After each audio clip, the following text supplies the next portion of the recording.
Word. Free Durk. Heard what I said? Free Durk.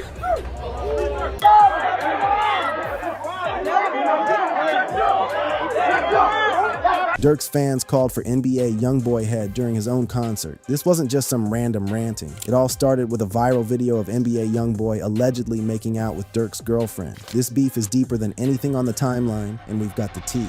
The viral cap and concert madness. The streets of the internet went absolutely crazy in mid-October 2025, with claims about some wild footage showing NBA YoungBoy getting close with Lil Durk's mane, pulling over 170,000 views across X and YouTube like wildfire. The phrase straight up dominated the timeline, with folks desperately searching for the alleged footage that was supposed to expose another wild chapter in one of the game's most heated rivalries between NBA YoungBoy, real name Kentrell Deshaun Galden out of Baton Rouge, and Lil Durk, born Dirk Derrick Banks, straight out of Chicago, whose static has been brewing for nearly half a decade, with devastating consequences including bodies dropping, federal indictments, and whole tour dates getting canceled. The primary viral clip wasn't even real footage of NBA YoungBoy with India Royale, who have been rocking with Lil Durk on and off since 2019. The most circulated clip stacked over 1,000 likes and 169,000 views on October 16, 2025, showing some comedy skit about a dude who copped backstage passes for his girl to catch an NBA YoungBoy show, only for Shorty to send him the most disrespectful text message suggesting she was caught up in the vibes or possibly even with the artist himself. The video played off NBA YoungBoy's ongoing Massa tour that kicked off September 2025, plus his well-documented smoke with Lil Durk to create straight engagement bait. Folks across the socials kept reposting with captions designed to get reactions like, "Damn, this man got his girl backstage passes to see NBA YoungBoy, and she sent him this," throwing in the crying and skull emojis to really emphasize the supposed violation.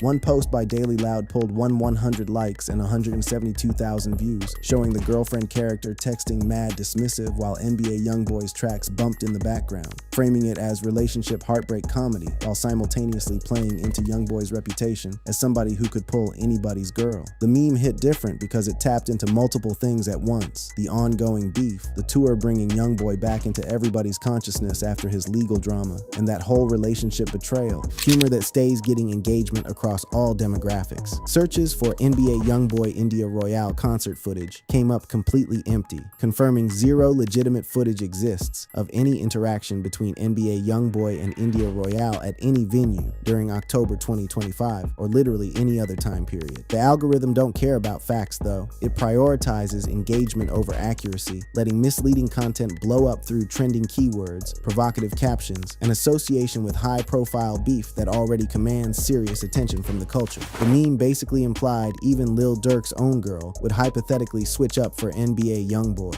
touching on sensitive parts of the beef that have included personal shots at romantic partners, family members, and deceased homies, making it feel plausible enough to generate serious engagement despite being straight fiction. Real concert footage from YoungBoy's September 30th, 2025 New Jersey show captured actual chaos when a fan started yelling "Free Smirk" and sparked a whole brawl with YoungBoy's crew, including Lou Tim, who's connected to King Von's death back in November 2020. The YouTube video, "Fight Erupts at NBA YoungBoy Concert Lou Tim and YB's Team Jump fan yelling "Free Smirk," pulled over 500,000 views, showing the real street violence that still surrounds this beef. Hollering "Free Smirk" at an NBA YoungBoy concert was straight up disrespectful provocation given the documented animosity between these rappers. The fans' decision to vocally rep for Durk at a YoungBoy show demonstrated how deep this beef has penetrated fan culture, creating tribal energy where concert goers feel they gotta declare their allegiance, even in potentially dangerous situations where they could catch a serious fade. NBA YoungBoy's September 7th, 2025 Houston concert featured the rapper ending his set with explicit disses aimed straight at Lil Durk, captured in a YouTube short that went viral among fans, documenting every moment of the tour, looking for evidence of ongoing hostilities. The Chicago concert, scheduled for September 24th, 2025 at the United Center, got completely canceled due to safety concerns directly tied to the beef, with officials determining the risk of bodies dropping was too substantial to let the show go down in Durk's own city. The cancellation represented serious bread lost, but the potential for deadly violence outweighed commercial considerations given Chicago's already high levels of gun violence that could intersect with rap beef in catastrophic ways. King Von's sister, Kayla B, put out a public plea urging fans to to avoid crash-out behavior over the drama between NBA YoungBoy and Lil Durk, recognizing the beef already took her brother's life and threatened to create more casualties among young folks who might feel compelled to get involved in conflicts they don't fully understand. NBA YoungBoy's October 16, 2025, Atlanta performance featured the full performance of I Hate YoungBoy, his 2022 diss track going at Lil Durk, India Royale, King Von, Gucci Mane, and Lil Baby, with Lil Tim joining him on stage in a highly provocative move, given Tim's connection to Von's death. The crowd went crazy chanting the lyrics dissing Durk, Von, and everybody else, demonstrating YoungBoy's ability to get his fan base turned up in support of his beef. We got 2 albums dropping this week, and it seems like the antics are back. What's dropping? Durk's Almost Healed is dropping. Okay. The simultaneous album drops in May 2023 of Lil Durk's Almost Healed, and NBA YoungBoy's Richest Op showed how the beef evolved into commercial competition, where chart positions became proxy battles for street credibility and who really runs the culture. He told us he was healed. And YoungBoy is dropping a project called Richest Op, also dropping on Friday. The title, Richest Op, explicitly referenced NBA YoungBoy positioning himself as the wealthiest opposition, claiming he's Durk's primary rival, while simultaneously flexing superior paper, a common flex in hip-hop, where bag achievement serves as both personal validation and ammunition in competitive disputes. NBA YoungBoy, after NBA YoungBoy said, I will not start beef with anyone, I am a changed man. NBA YoungBoy's previous declarations about avoiding static and focusing on growth were referenced as evidence of his pattern of making public commitments to change that he subsequently abandons, a cycle familiar to anybody who's been watching his career trajectory closely.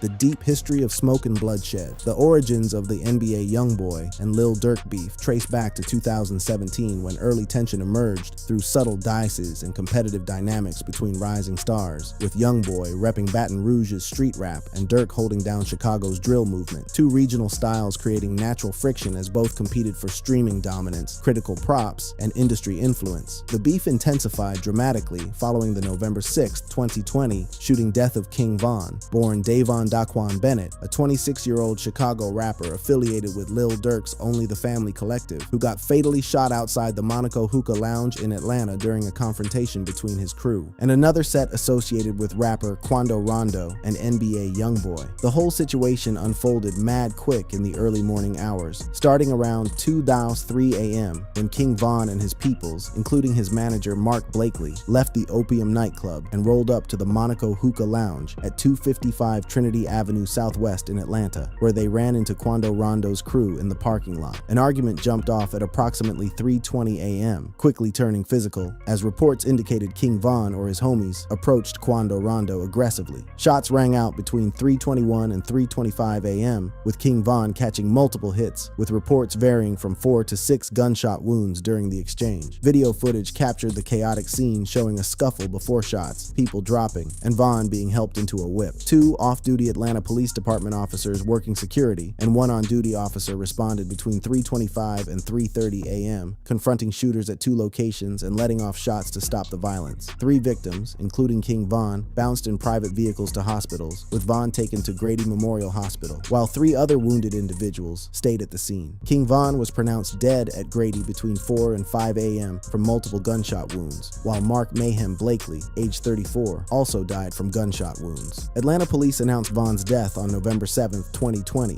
clarifying he wasn't shot by police despite early rumors. Timothy Lul Tim Leaks, age 22, an associate of Quando Rondo, got arrested at Grady Hospital while receiving treatment for a gunshot wound he caught, facing charges of felony murder, aggravated assault, and possession of a pole by a convicted felon. The investigation revealed through ballistics that King Von got hit during the initial shootout, not by police. Video evidence and witness statements identified Leaks as Von's shooter, though Leaks claimed self-defense, alleging Von's crew initiated the aggression. In 2021, a judge dropped the felony murder charge against Leaks after ruling self-defense, citing insufficient evidence of malice. In October 2024, Lil Durk got federally charged with orchestrating a murder-for-hire plot against Quando Rondo in retaliation for King Von's death, with the plot resulting in Rondo's cousin getting killed during a 2022 shooting in Los Angeles. Durk and 5 Only the Family members got knocked, facing potential life bids. The King Von shooting amplified the Lil Durk NBA YoungBoy beef exponentially, with Quando Rondo's close ties to NBA YoungBoy creating a direct connection between the deadly incident and the ongoing static. While NBA YoungBoy wasn't present and had no direct involvement, his association with Quando Rondo made the incident relevant to existing tensions, transforming competitive rap beef into something far more serious with deadly real-world implications. The timeline of diss tracks escalated significantly in January 2022 when YoungBoy dropped Bring the Hook, referencing King Von's death with bars stating, "I'ma kill you, you messed up my image," and throwing shade at Durk's O-Block crew. Durk responded on the gram with a photo of King Von, captioning, "Don't claim it if you ain't do it, you still a coward." On February 22nd, 2022, Lil Durk released Aha High from his joint 7220, a direct response to Bring the Hook with bars like, "People acting like they really like that since my homie died," referencing Von, plus shots at NBA YoungBoy's ex Jania Meshel. That same day, NBA YoungBoy dropped I Hate YoungBoy from the last Slimeto, providing an immediate clap back to Hey Hey Hey, with attacks on Durk spitting "coward disrespecting me, mad about his dead homie," referencing India Royale with "He called me a coward, that's India, that be your woman," plus disses aimed at King Von, Gucci Mane, and Lil Baby. The track pulled over 100 million streams, cementing its place as one of the most significant modern diss records.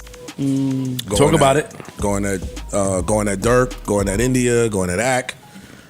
Pretty much you got at my guy, Ak. The social media dimension extended beyond music to Twitter rants, where NBA YoungBoy went at Lil Durk, India Royale, and DJ Academics, who covered the beef. DJ Academics responded with disappointment, stating it was sad to see NBA YoungBoy resort to going at him to sell units, expressing hurt that an artist he'd championed would switch up on him. Ak said on YouTube that beef was squashed, and it wasn't squashed. And he told Ak, "Nigga, I'll kill you."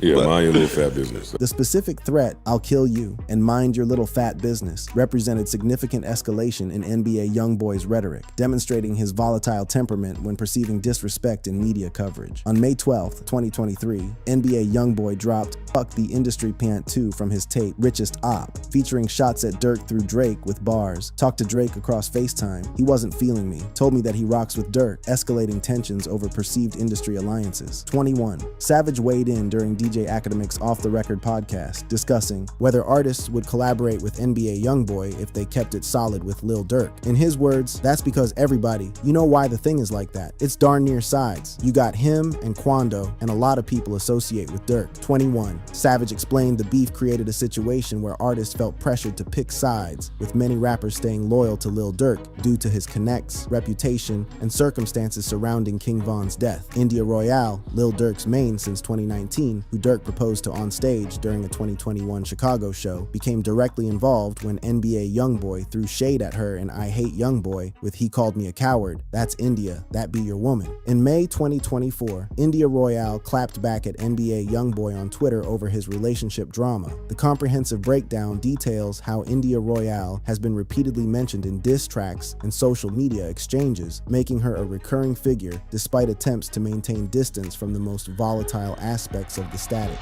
Current status, industry impact, and unresolved smoke. The beef between NBA YoungBoy and Lil Durk stays active as of October 2025, with NBA YoungBoy's September sold-out Chicago concert at the United Center canceled due to safety concerns directly related to the ongoing smoke, representing serious bread loss estimated in hundreds of thousands when accounting for ticket sales, merch revenue, and ancillary income. The cancellation highlighted how the beef has transcended music industry competition to create genuine public safety concerns, forcing venues, promoters, and law enforcement to make tough calls about concerts proceeding without risking bodies dropping. In October 2025, NBA YoungBoy brought Lil Tim on stage during his Houston show, a highly provocative move given Tim remains the individual most closely associated with King Von's death, despite being cleared of charges on self-defense grounds, and performed diss tracks aimed straight at Lil Durk, Lil Baby, and other Chicago and Atlanta rappers. The decision to platform Lil Tim represented represented one of NBA YoungBoy's most inflammatory actions, guaranteed to have Lil Durk's supporters and family members hot, given they view Tim as responsible for Von's death, regardless of legal determinations. Leaked snippets of new NBA YoungBoy music in late 2025 reignited discussions about the beef, with DJ Academics and No Jumper reporting. No reconciliation appeared imminent, and both artists remained committed to keeping the static going despite mounting costs and canceled shows, legal drama, and constant threat of additional violence. The persistence of the beef years after it jumped off demonstrated how difficult it becomes to squash conflicts once they reach certain intensity and public visibility, with both artists potentially feeling trapped by fan expectations, street codes, and commercial reality that beef generates attention. Competitive dynamics between NBA YoungBoy and Lil Durk's album drops became focal points for observers tracking the beef, with speculation about which artist would achieve superior first-week numbers serving as proxy for assessing relative commercial power and who really got the culture locked. Media personalities making sales predictions acknowledged speculative nature while offering opinions based on intangible factors like perceived momentum, media coverage, and observations about which artist dominated cultural conversations. Speculation about label involvement in sales manipulation highlighted reality that first-week numbers often reflect not just organic fan support, but strategic purchases by labels seeking to create appearance of commercial dominance for marketing purposes. You can't ask me. I don't think that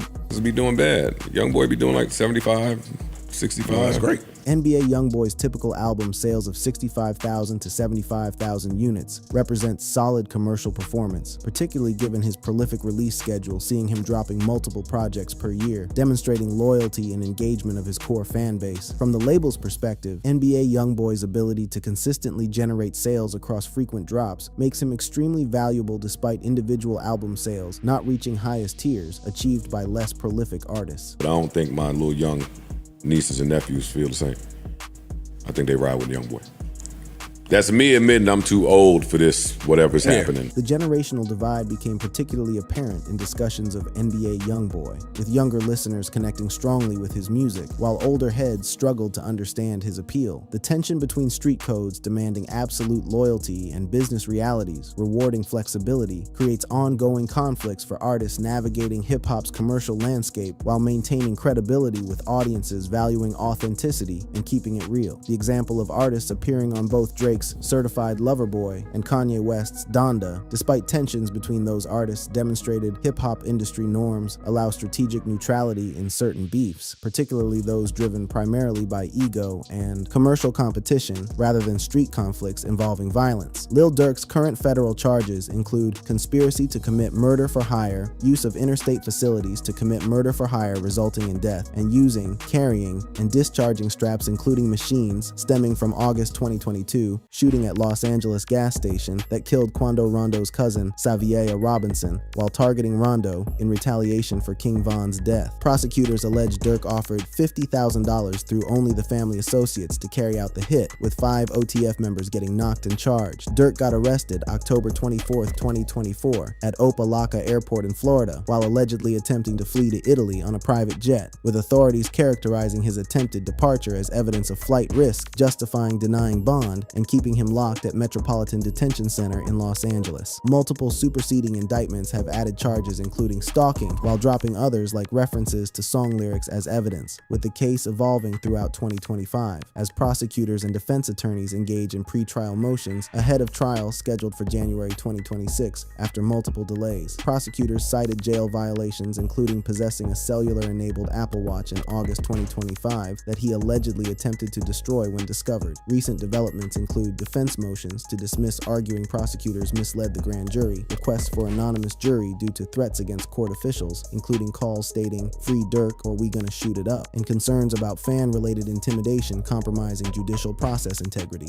If convicted on all charges, Lil Durk faces potential life behind bars without possibility of parole, though extreme scenarios could theoretically include the death penalty depending on how prosecutors frame charges. The case underscores how rap beefs evolve from musical competition extortion, and social media posting into federal criminal conspiracies involving interstate commerce, firearms trafficking, and contract killings, with artists facing possibility of spending their entire remaining lives locked up for retaliatory violence connected to disputes, often beginning with relatively minor disrespect. The broader impact includes concert cancellations costing hundreds of thousands in lost bread, restrictions on where artists can safely perform, limitations on collaborative opportunities as artists feel pressured to pick sides, and perpetuation of violence cycles claiming lives and devastating families while generating content for social media and streaming platforms. Critics argue the beef represents more than entertainment, serving as cautionary tale about how street politics, artistic competition, and social media amplification combine to create genuinely dangerous situations where the line between performance and reality becomes fatally blurred. The involvement of media platforms, fan communities, and algorithmic content distribution in amplifying rap beefs raises ethical questions about responsibility and complicity, with some arguing platforms profit from content inciting violence and perpetuating harmful stereotypes, while others maintain artists bear primary responsibility. The viral nature of fabricated girlfriend after concert video demonstrates how easily misinformation spreads in environments where engagement metrics matter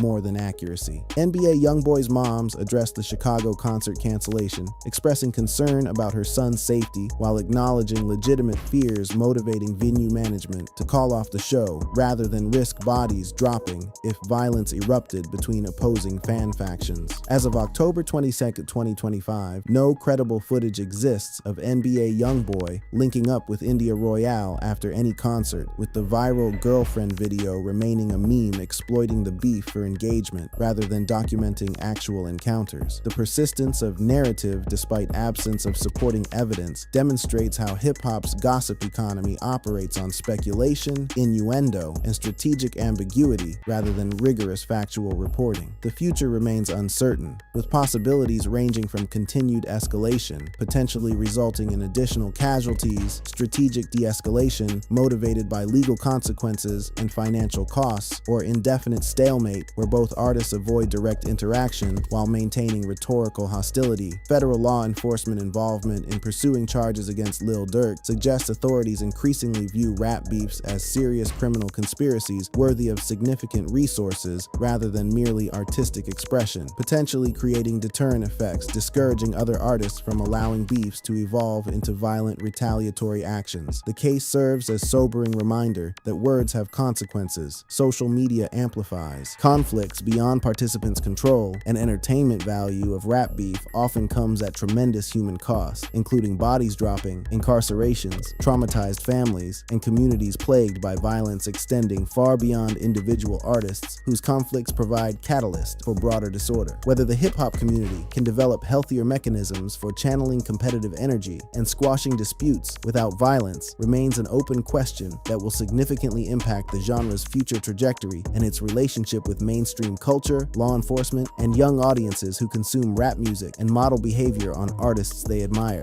Kentrell Deshaun Gaulden, better known as NBA YoungBoy or YoungBoy Never Broke Again, came straight out of Baton Rouge, Louisiana, born October 20th, 1999. Growing up in one of the most dangerous cities in America, YoungBoy had it rough from day one. His pops got locked up for 55 years when he was young. His grandmother raised him, and he dropped out of school in 9th grade to focus on music while dealing with street life. He broke his neck as a toddler in a wrestling accident, and that injury required him to wear a head brace temporarily, leaving him with permanent scars. By his teenage years, YoungBoy was already catching cases. Robbery charges at 16 led to time in a detention center, where he started taking music seriously. What makes YoungBoy different is his absolutely insane work ethic. This man drops music like nobody else in the game, multiple mixtapes and albums per year, constantly flooding streaming platforms with new content. His sound blends melodic hooks with raw street tales, delivered with an emotional intensity that connects deeply with younger audiences who see their own struggles reflected in his music. Despite spending time on house arrest from 2021 to 2023 fighting federal gun charges, YoungBoy still managed to top charts and maintain his streaming dominance. He's known for keeping a tight circle, staying independent-minded even when signed to Atlantic Records, and maintaining his street reputation while building a massive commercial empire. His fan base, often called YB Better trolls online, is arguably the most dedicated and aggressive in hip-hop. Derek Banks, known professionally as Lil Durk, represents Chicago's South alongside, born October 19,